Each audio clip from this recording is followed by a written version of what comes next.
Dear students अस्सलाम वालेकुम। Formal methods के इस टॉपिक में मैं आपको वेलकम कहता हूँ।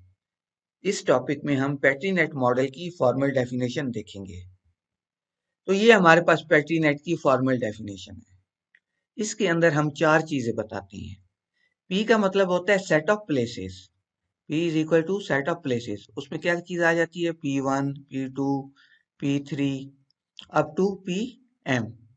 जितनी भी हमारे पास एक नेट के अंदर या एक पेट्री नेट के अंदर प्लेसेस मौजूद हैं। टी जो है ये आपको पता है ये किसको रिप्रेजेंट करता है? सेट ऑफ ट्रांजिशंस को। T1, T2, T3 up to Tn। आई जो है ये इनपुट्स को शो करता है। अब इनपुट्स का आपको पता है कि इनपुट्स हमेशा किसी ट्रांजिशन की होती हैं। अब हम सपोज करते हैं कि हमारे पास एक पेट्री नेट मॉडल है कुछ इस तरह से।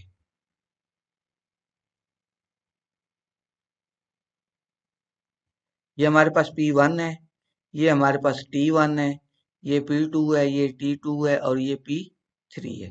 चले मैं एक और बना लेता हूँ, T3 और ये P4। तो जब हम इनपुट्स की बात करेंगे तो वो हमारे पास एक मैट्रिक्स आ जाएगा। और वो मैट्रिक्स किस तरह का होगा?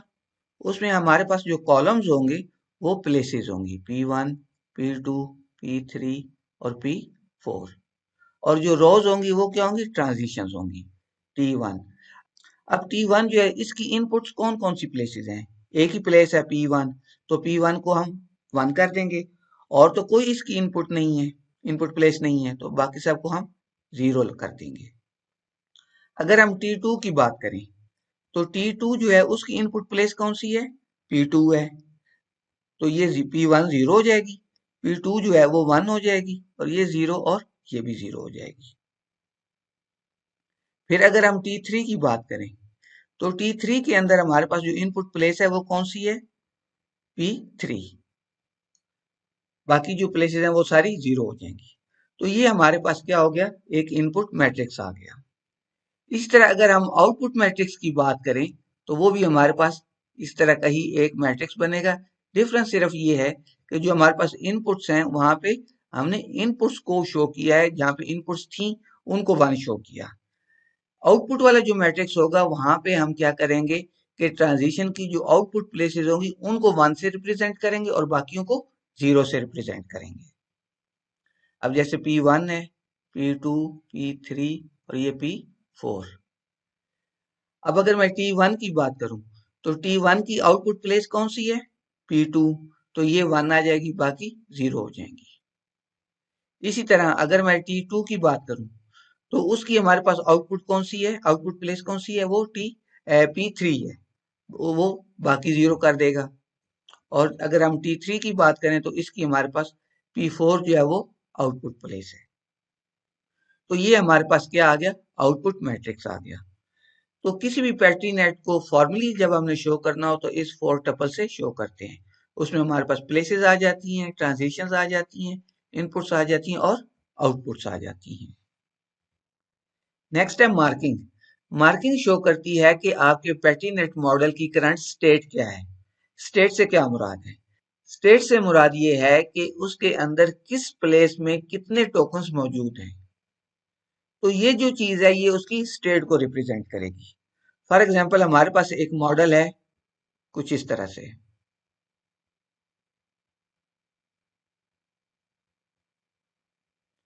ये हमारे पास P1, P2, P3, P4, T1, T2, T3।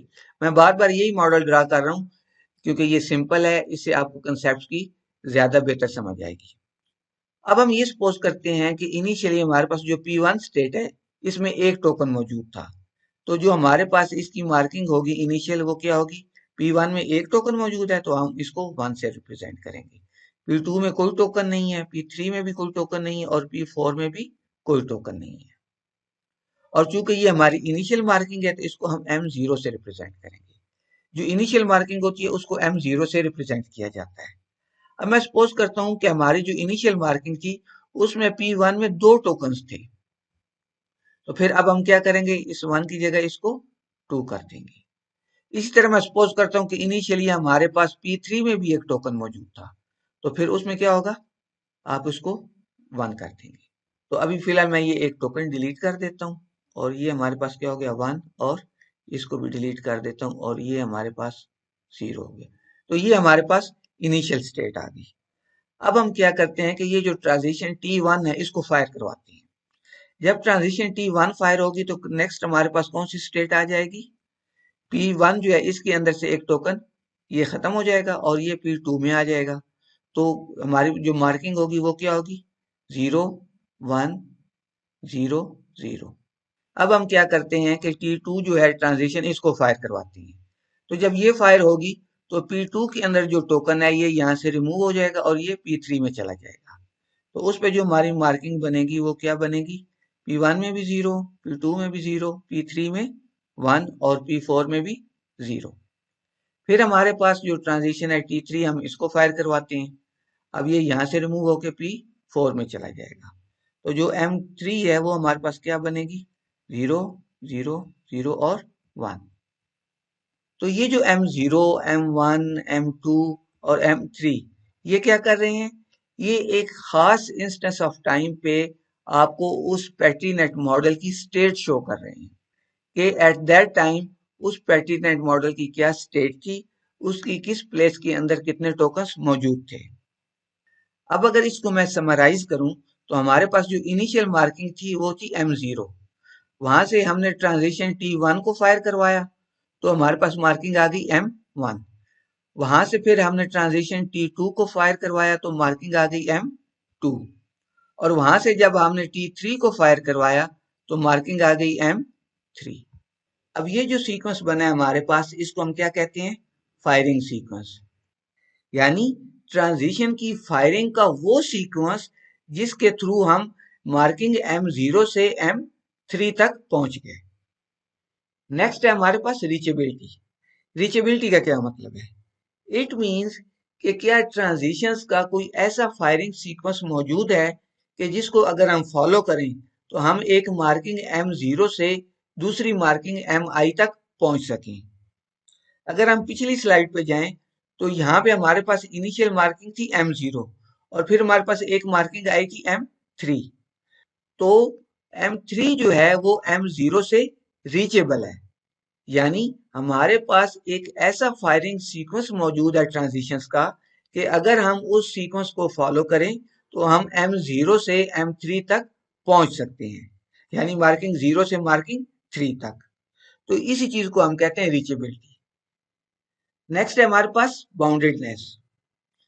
Boundedness का क्या मतलब है, इसका मतलब ये है कि आपके मॉडल के अंदर किसी भी मार्किंग में किसी भी प्लेस के अंदर नंबर ऑफ टोकन जो हैं वो इनफाइनाइट नहीं होने चाहिए। कोई भी मार्किंग हो वो किसी भी स्टेज पे हो, जो उसमें प्लेसेस हैं उस मॉडल के अंदर उसके अंदर जो नंबर ऑफ टोकन्स हैं वो फाइनाइट रहने चाहिए, इनफाइनाइट नहीं होने चाहिए। फॉर एग्जाम्पल हम ये सपोज कर लेते हैं कि ये हमारे पास एक मॉडल है,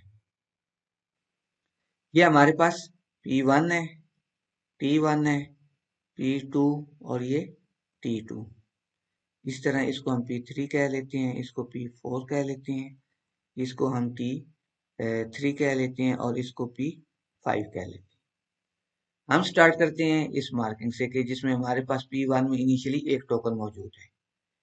जब ये T1 फायर होगी तो ये टोकन यहाँ से रिमूव होगा और एक टोकन P2 में आ जाएगा और इसी तरह एक टोकन P4 में आ जाएगा। अब जब P2 में टोकन आया तो आप यहाँ पे देखें कि ये ट्रांजैक्शन T2 जो है ये फायर होगी और ये टोकन दोबारा यहाँ पे चला जाएगा और यहाँ से रिमूव हो जाएगा। अब T1 फायर करवाते हैं हम तो फिर ये टोकन यहाँ से रिमूव होगा, एक कॉपी इसकी यहाँ पे आ जाएगी और एक कॉपी यहाँ पे आ जाएगी। दोबारा यही हम सीक्वेंस चलाते हैं, ये रिमूव होके दोबारा इधर आ जाएगा। तो जितनी दफा ये आपका लूप चलेगा P4 जो है उसमें नंबर ऑफ टोकन जो है वो उतने बढ़ते जाएंगे। अगर आप इसे n टाइम्स चलाते हैं तो P4 जो है इसमें n नंबर ऑफ टोकन हो जाएंगे। इसको आप इनफाइनाइट टाइम्स चलाते हैं तो P4 में हमारे पास इनफाइनाइट नंबर ऑफ टोकन हो जाएंगे जो कि नहीं होने चाहिए। उसकी रीजन क्या है, उसकी रीजन ये है कि हमारे पास ये जो प्लेसेस होती हैं ये जिस भी रियल वर्ल्ड की एंटिटी को या जिस भी रियल वर्ल्ड के सिनेरियो को रिप्रेजेंट कर रही होती हैं, वो जो रियल वर्ल्ड की एंटिटी है वो फाइनाइट होती है। जैसे लास्ट टाइम हमने प्रोड्यूसर कंज्यूमर वाली एग्जांपल देखी थी, तो उसमें हमारे पास कुछ प्लेसेस जो थी वो बफर को शो कर रही थी। तो आपको पता है ना, बफर की जो कैपेसिटी होती है वो फाइनाइट होती है। इट मींस कि कोई भी प्लेस होगी, उसके अंदर जो नंबर ऑफ टोकन्स होंगे वो बाउंड होंगे किसी एक नंबर से। वो मैक्सिमम 2 हो सकते हैं, 3 हो सकते हैं, 4 हो सकते हैं, के अप टू के तक हो सकती हैं। के जो है वो कोई भी आपका एक फाइनाइट नंबर है, लेकिन वो इनफाइनाइट नहीं होंगे।